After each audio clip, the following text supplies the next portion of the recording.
할렐루야.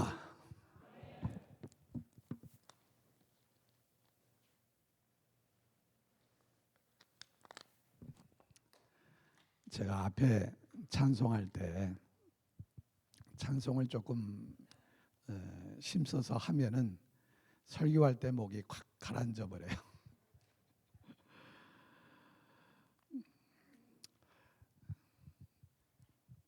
이런 재미난 책 제목이 있어요.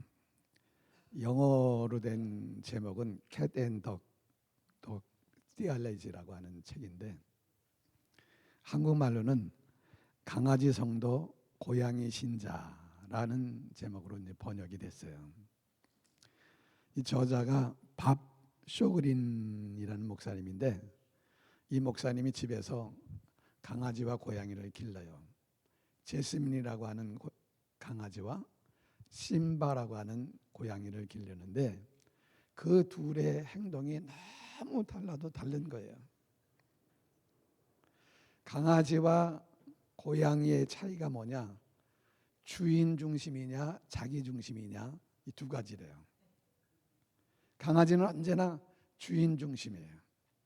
주인이 집에 들어오면은 뛰어나와서 막 반겨주고 막 주인에게 순종을 해요.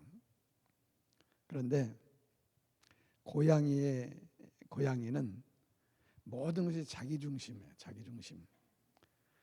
주인도 자기를 위해서 존재한다고 생각을 하는 거예요. 그 주인이 집에 들어오면은 나와보지도 않고 쳐다보지도 않고, 오히려 이 주인이 가까이 고양이 앞에 다가가면은 그때서 마지 못해서 한 번 이렇게 쳐다봐 준대요.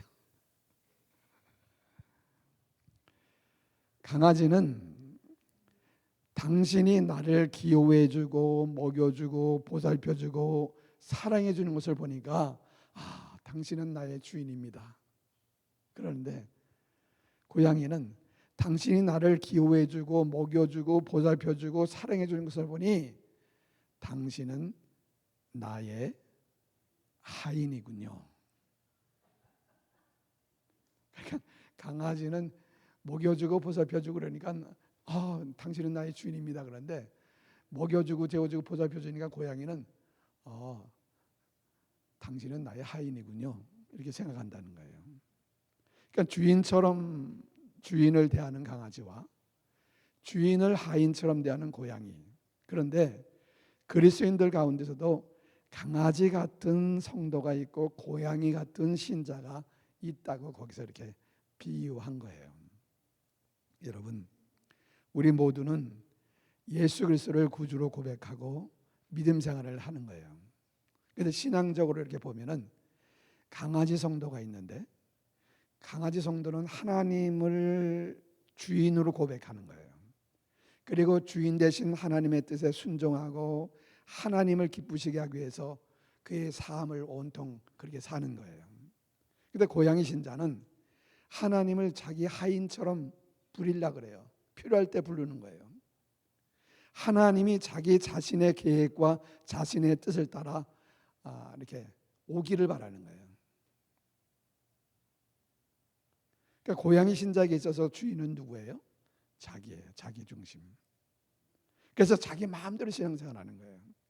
그런데 강아지 성도는 오직 주인 되시는 하나님의 영광을 위해서 살아가는 거예요. 주인 되시는 하나님을 기쁘시게 하기 위해서 그는 살아가는 거예요. 그런데 여러분, 오늘날 많은 그리스도인들이 하나님과의 관계 속에서 자기가 주인이 되려고 해요. 자기가 주인인 이기적인 신앙생활을 한다는 것입니다. 그러므로 우리는 그리스도인으로서 나의 신분이 무엇인가, 나의 정체성을 바로 아는 것이 중요합니다. 오늘 본문에 보면은 나의 신분이 무엇인지를 분명하게 말씀하고 있는데, 보세요. 4장 1장. 사람이 마땅히 우리를, 그 다음에 시작, 그리스도의 일꾼이요 하나님의 비밀을 맡은 자로 여길지어다 그랬어요. 이 말씀은 고린도 교회를 향해서 바울이, 나도, 바울 자신도, 그리고 바울 함께하는 그 동역자들도 모두 다 그리스도의 일꾼이고 하나님의 비밀을 맡은 자로 여겨야 합니다라고 지금 강조하는 거예요. 그러면은 오늘날 그리스도인의 일꾼은 누구냐? 오늘날 그리스도의 일꾼은 누굽니까? 하나님의 비밀을 맡은 그리스도의 일꾼은 목사님, 선교사님, 그들을 가리킬 수가 있죠. 그런데 목사님과 선교사님만 하나님의 일꾼이 아니라 장로님, 권사님, 집사님, 그리고 평신도님 모두가 다 하나님의 비밀을 맡은 그리스도의 일꾼입니다. 근데 이 그리스도의 일꾼이란 말은 쉽게 얘기하면 뭐예요? 그리스도를 위해서 일하는 사람. 그런데 여기서 우리가 기억해야 될 것은 뭐냐면요, 이거 중요해요. 주인이 아니라 뭐라고요? 주인이 아니라 뭐? 일꾼. 주인이 아니에요. 일꾼이에요. 일꾼은 주인의 명령에 따르고 순종하는 사람이 일꾼이에요. 그렇기 때문에 일꾼이 자기 스스로 자신을 향해서 어떤 권위를 부여해서는 안 됩니다. 왜? 우리는 주인이 아니라 일꾼이기 때문에. 근데 그것을 잊어버리기 때문에 내가 누군데 자꾸 주인 노릇을 하려고 하는 거예요. 자, 다시 한번. 우리는 주인이 아니라 누구예요? 일꾼이에요. 일꾼. 근데 이 원어 성경에 보면은 일꾼이란 단어가 헤파레테스라고 하는 단어예요. 헤파레테스. 근데 이 단어의 의미가 아주 중요해요. 이 단어의 의미는 뭐냐면은 로마 시대의 전투함 갤리선의 미층에 보면은 노를 젓는 노예들이 있어요. 잘 기억이 안 되면은 배너라는 영화를 보면은 배너가 이게 포로로 잡혀가서 배의 맨 밑층에서 이렇게 북을 뚱뚱 치면은 이렇게 노 젓는 장면, 그 기억나시나요? 배너에서요. 거기서 노를 젓는 사람을 가리키는 단어가 오늘 본문에 나오는 헤페라테스라는 거예요. 이 헤페라테스라는 단어와 똑같은 단어예요. 그게 노 젓는. 그러므로 그리스도의 일꾼이라고 쓰여 있는 이 단어, 이것은 바로 노 젓는 노예. 그 당시 고린도 교회는요, 분당이 있었어요. 나는 바울파, 나는 아볼로파, 나는 게바파. 그 자기가 좋아하는 그 사역들을 중심으로 나누어져 갖고 다투고 있었어요. 그리고 자신들이 좋아하는, 자신들이 따르는 리더를 주인의 자리에 올려놓고 다른 생각을 가지고 있는 사람들과 서로 대립해서 싸우고 있었던 거예요. 근데 그런 고린도 교회를 향해서 바울이 지금 얘기하는 거예요. 나나 아볼로나 게바나, 게바가 누구예요? 베드로나 주인이 아니라는 거예요.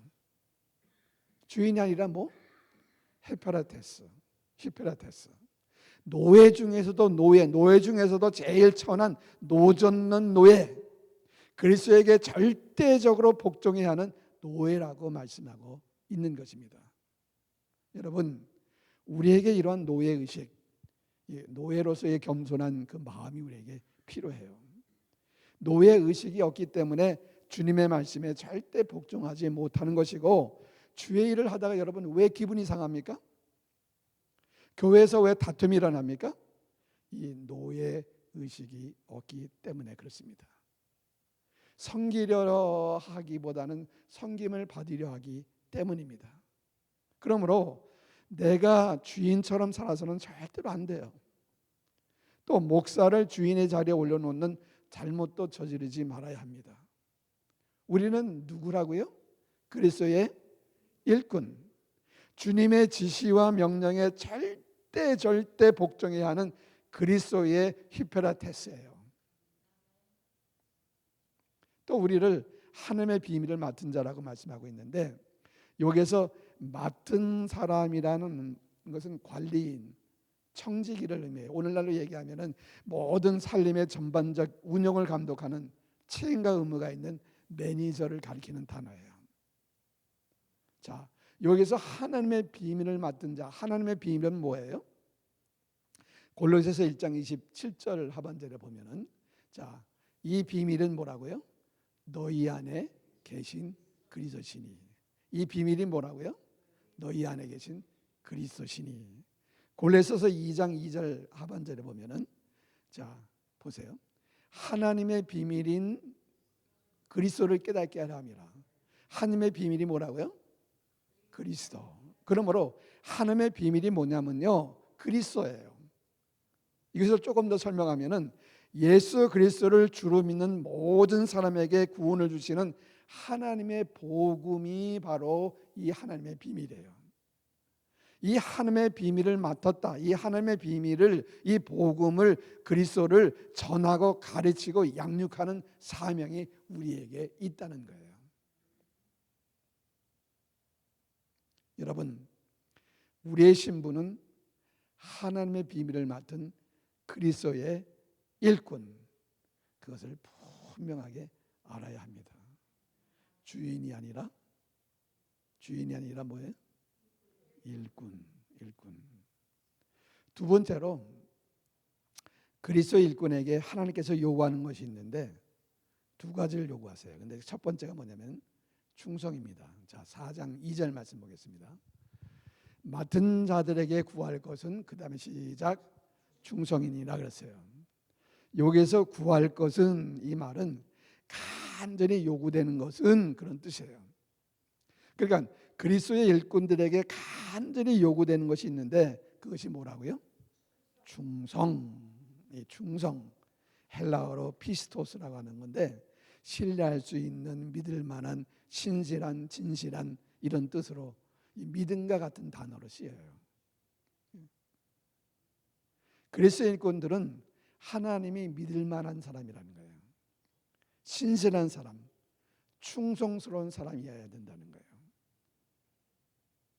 이 충성의 의미가 뭔가 조금 생각나게 하는 예화가 있는데, 나폴레옹이, 이 프랑스 군대가 러시아 모스크바를 향해서 진격할 적에 너무 춥고 배고프고 또 전염병도 돌고, 그래서 더 이상 진격을 못하고 이제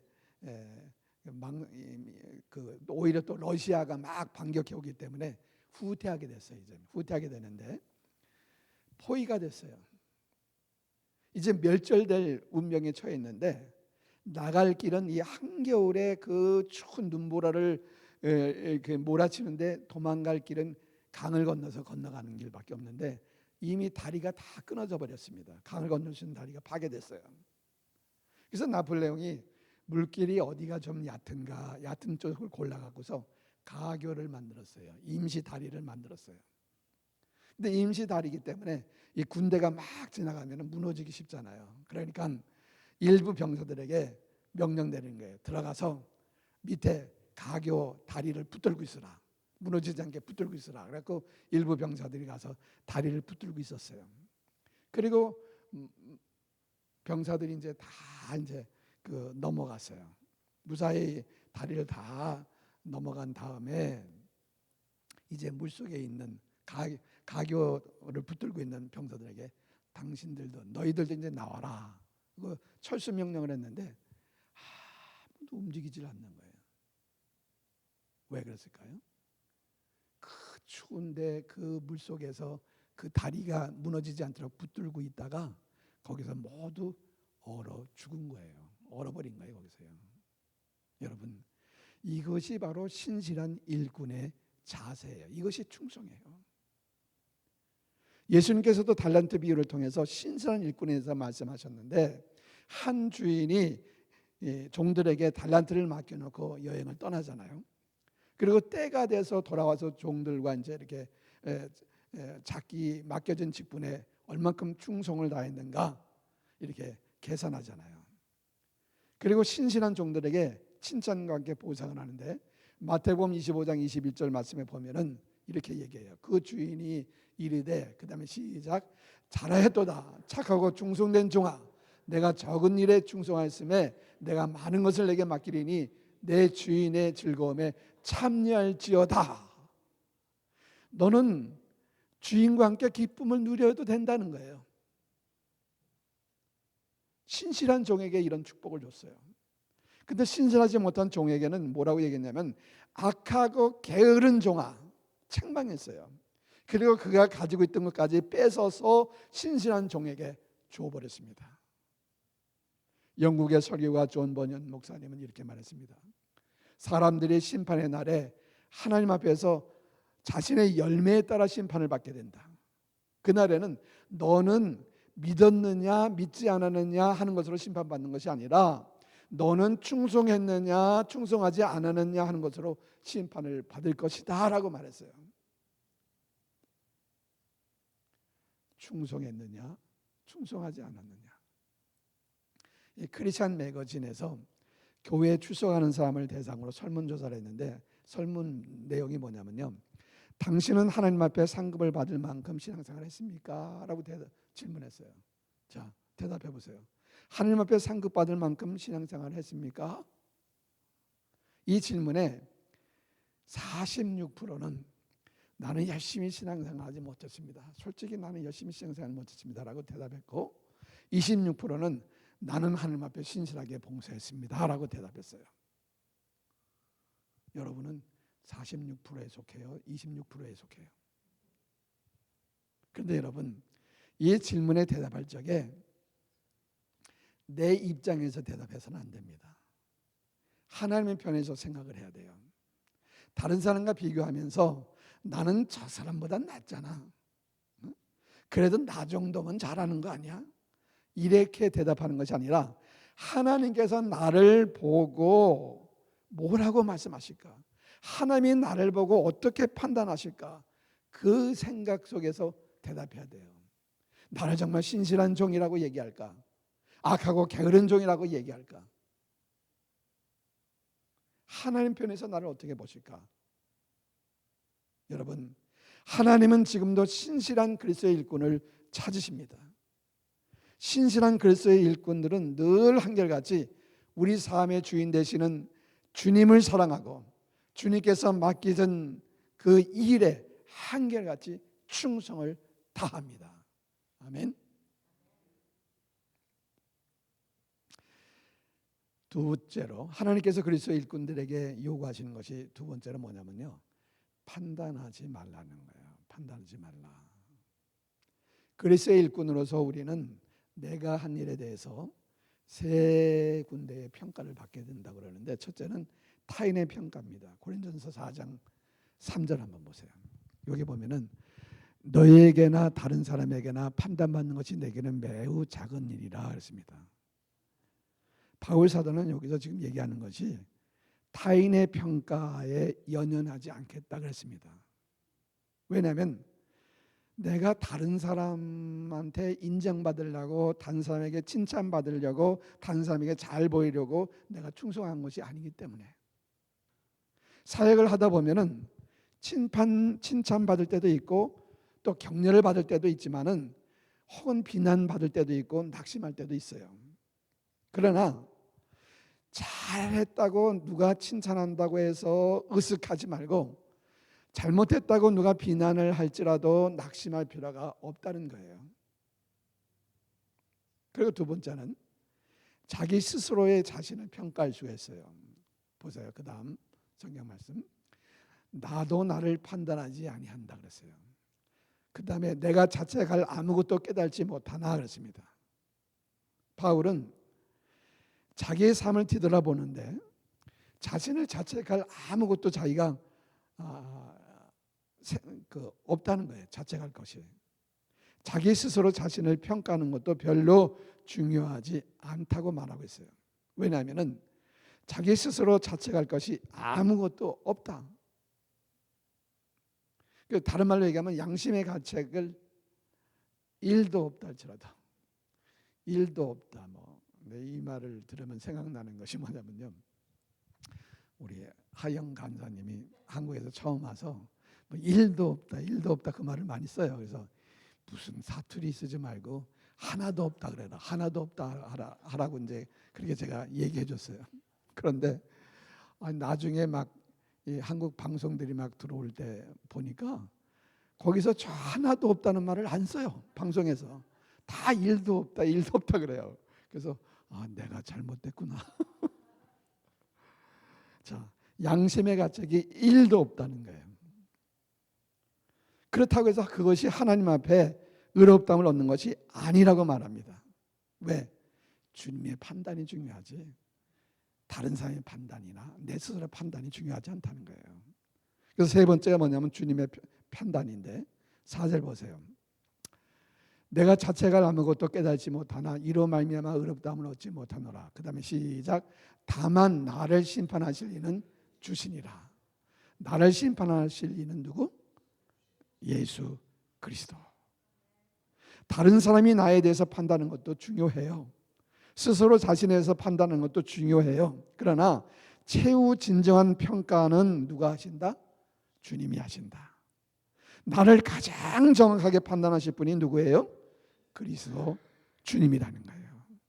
나를 정확하게 판단하실 그 주님을 바라보고 묵묵히 충성을 다하는 것이 바로 그리스도의 일꾼의 자세라는 거예요.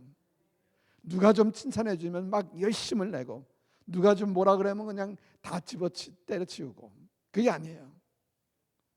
나를 판단하실 그 분을 주님을 바라보면서 상경이 어떠든지 묵묵히 충성을 다하는 것이 바로 우리가 가져야 될 자세입니다.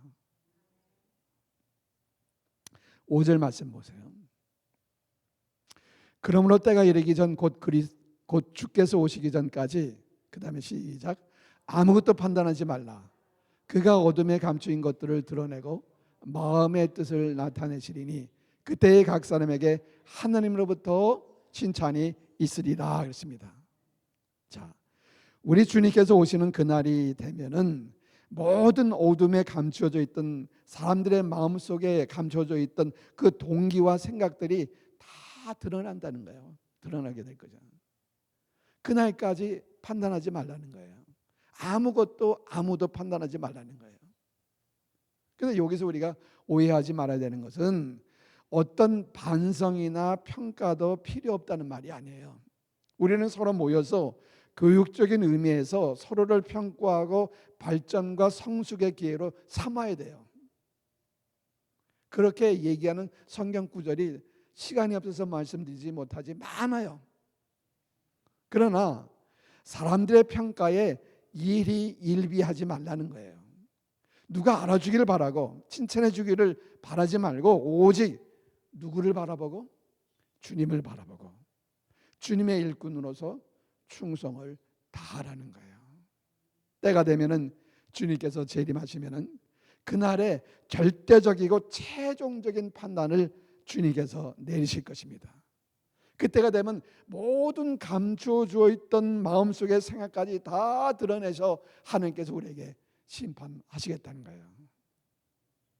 사람들은 겉만 보고 평가하지만은 주님은 사람들 마음속에 꽁꽁 숨겨져 있는 그 마음을 보시고 완벽하게 판단하실 것입니다. 다시 한번 보세요. 4장 5절 하반절. 그때에 각 사람에게 그 다음에 시작. 하나님으로부터 칭찬이 있으리라. 자, 각 사람에게 그 말을 거기에다 자기 이름을 넣는 거예요. 아시겠죠? 그때에 오제오에게 하늘로부터 칭찬이 있으리라. 왜 안 하세요? 자, 다시 시작. 그때에 하나님부터 칭찬이 있으리라. 아멘.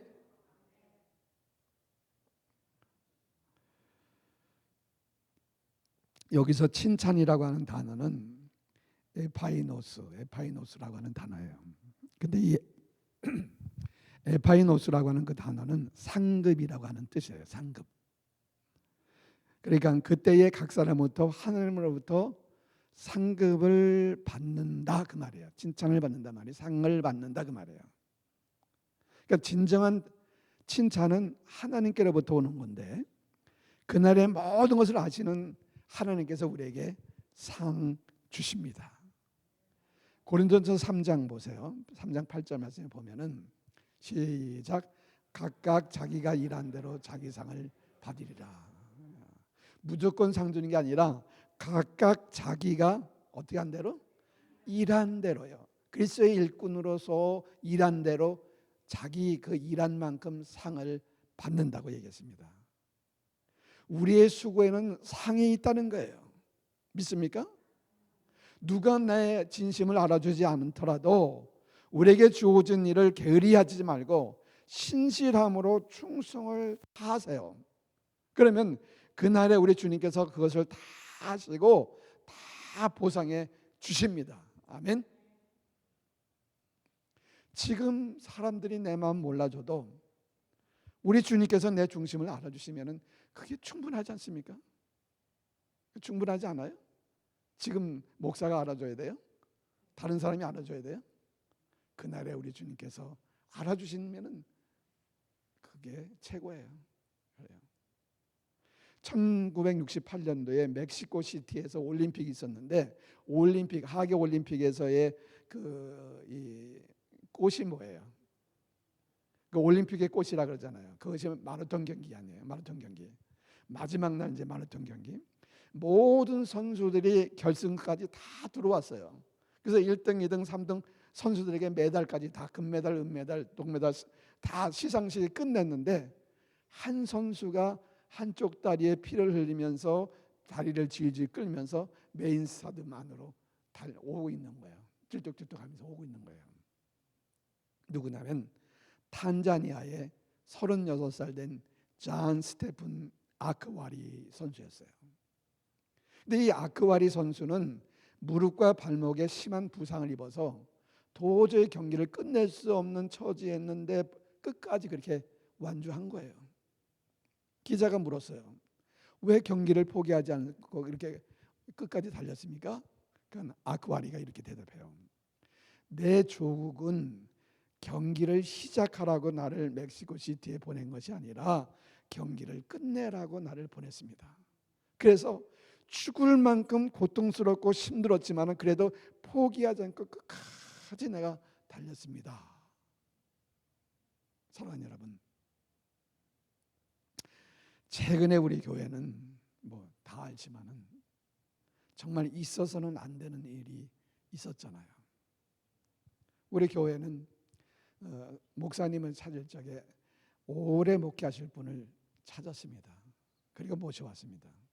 그런데 2년 만에 사임을 하여야 했는데 그 원인이 무엇이든지 간에 정말 안타까운 일이에요. 그리고 우리 교회 모두를 힘들게 했습니다. 지난 2달간 저는 정말 아주 고통스러운 시간들이었어요. 여러분, 목사님의 사임에 찬성했던 반대했던 누가 잘했고 못했고 누가 옳았고 누가 틀렸고 그것이 아니에요. 우리는 서로 교회를 사랑하는 방법이 달랐던 거예요. 그래서 저는 여러분이 어떻게 선택했든지 간에 여러분의 선택을 존중합니다. 교회의 유익을 위한 선택이었다고 저는 믿습니다. 근데 이제는 더 이상 판단하지 말아야 돼요. 이것 때문에 더 이상 기쁨을 빼앗기지 않기를 바랍니다. 내 생각과 다른 결정이 내려졌다고 할지라도 그렇기 때문에 나는 다 손 놓아버리는 게 아니라 지금은 나를 이 참전교회에 보내시고 나에게 직분과 직책을 맡겨주시고 주님을 섬길 수 있게 하신 우리 주님의 뜻을 받들어 이 교회를 지키고 맡은 일에 충성을 다하는 것이 이것이 중요한 거예요.